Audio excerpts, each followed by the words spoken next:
Okay, so I'm going to do this year or even the past decade a music. I normally do music facts and I type them down and put them on QSS, but this is just wee bits and bobs that I've been reading in Q magazine, and I'm just going to go through them like different years. So obviously by 2000. In January, troubled diva Whitney Houston starts a century. She means to go on when she's discovered trying to smuggle 15 grams of marijuana through security at a Hawaii airport. Well, we'll kind of know what happened there. The famous Crack is Whack episode with, I think it was Diane Summers. Enough said on that one. February, angry bird watchers have Bjork in their sights after the Icelandic government gives her permission to move into a lighthouse on an island that's home to the second largest gannet population in the world. Bjork's always been a wee bit mental, so we'll pass that one by. In March, the Naughties' first rock gets underway when Robbie Williams sends Noel Gallagher a funeral wreath to celebrate the release of Oasis Standing on the Shoulders of Giants. You know, I've never liked Oasis anyway. Well, maybe apart from like when Wonderwall and everything was out, and roll with it. But being a Robbie fan, well done, son. That's all I can say. I would probably have done the exact same thing. April of 2000, former Sex Pistols Fingali Malcolm McLaren's campaign to become London's mayor hits the rocks after his poll rating fails to rise above 0.5%. Well, he's never been liked either. Although I did go and see his exhibition at the Baltic in Gateshead, where I live, and it was actually really, really good. Different montages of films, but Malcolm McLaren's always going to be controversial. In May, a night on the Lash in Barcelona ends in tears for Oasis after Noel Gallagher walks out following one insult too many from Liam. Let's hope they've got it out of their system. And obviously they're talking about 2000, so we'll get to that bit when we go to 2009. In June, controversy magnet Eminem goes on the rampage in Detroit, pistol whipping a man as he accuses of chatting up his wife in a car park. Q 2 years probation. Oh, I remember that.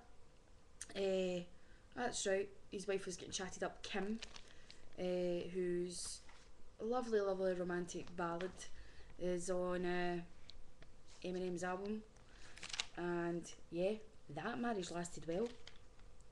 In July, anything Eminem can do, Shaun Ryder of the Happy Mondays, if you remember him, can do on the cheap. The Happy Mondays singer faces charges after pulling a gun on a journalist during a book signing in Manchester. Luckily for the hack, the shooter is deactivated. Well, Shaun Ryder was that fucked up on drugs, he probably couldn't even remember it anyway. August, Pink Floyd drummer Nick Mason breaks the record for cooking the world's biggest crumpet at a Gloucester airfield. The 9-foot snack takes 7 days to eat. That's a weird fact. September, Tory leader William Hague provokes the ire of Massive Attack after he uses a track "Man Next Door" as his intro at a music as his intro music at a conference. How dare they use us to promote their bullshit Fumes Main Man 3D? Oh, a lot of them do that. It's like the BMP using the Manic Street Preachers song, and they did that this year. But we'll come to that. October, Robbie Williams and Oasis both attended Q Awards. Handbags at dawn are avoided, though Coldplay offer out Badly Drawn Boy for a £40 purse. That's obviously a bit of irony on their part. November, unhinged rapper Dirty Old Bastard makes a surprise appearance on stage with the Wu-Tang Clan, despite being on the run from the police. He says, "I can't stay too long," he announces, "the cops are after me." Sadly, ODB died. And the Wu-Tang Clan, well, they were always crazy as well. In December, a Ruff O'Brien ferry is caught up in a mid-air hijack scare when a passenger tries to storm the cockpit of a plane en route to Nairobi. Suave service is resumed when the other passengers sit on the would-be terrorist. Yeah, I remember that as well. That was, I don't know, O'Brien ferry was on that flight, but there you go. Quote of the year: "Music is for bedwetters." Former Creation boss Alan McGee puts the boot into Coldplay as Parachutes gets a Mercury Prize nod over Primal Scream's Exterminator, or XTRMNTR. So that was 2000. What else happened in 2000? Not a lot really. The whole thing about the Millennium Bug passed, but we're all still here, we're all still alive.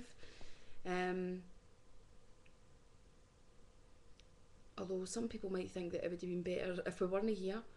But no, 2000 was a pretty undramatic year. So that's the first one. And stay tuned for 2001.